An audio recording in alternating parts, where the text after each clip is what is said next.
এক বনে ছিল এক শক্তিশালী সিংহ, এক সোজাসাদা গাধা আর এক বুদ্ধিমান কচ্ছপ।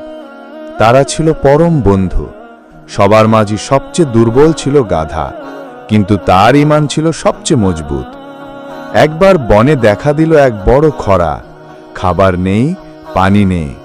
সিংহ বলল, আমরা শহরের পথে যাব, মানুষ যা ফেলে দেয় তা খেয়েই বাঁচব। কিন্তু কচ্ছপ বলল, শহরে গেলে মানুষের ফাঁদে পড়তে পারো, বরং আমরা ধৈর্য ধরি, আল্লাহ নিশ্চয়ই রিজিক দেবেন। সিংহরা আগে গর্জে উঠল, আল্লাহ খাবার দিবে? আমি সিংহ, আমি নিজে গিয়ে খাবার আনব। সে চলে গেল আর আর ফিরল না। শিকার করতে গিয়ে এক শিকারীর ফাঁদে ধরা পড়ে গেল। গাধা আর কচ্ছপ রয়ে গেল বনে। তারা শুকনো পাতাও ভাগাভাগি করে খেল।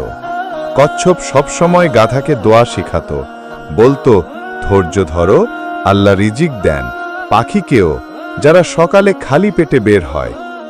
3 দিন পর হঠাৎ এক মেঘলা দিন বনভূমিতে বৃষ্টি নামল। সবুজ ঘাস গজালো। ছোট একটা পাহাড়ের পেছনে মিলল একটি পরিত্যক্ত বাগান। সেখানে ফল, পানি আর নিরাপত্তা সবই ছিল। গাধা বলল, কচ্ছপ ভাই, আমরা তো কিছুই করিনি, তবুও এত কিছু পেয়ে গেলাম।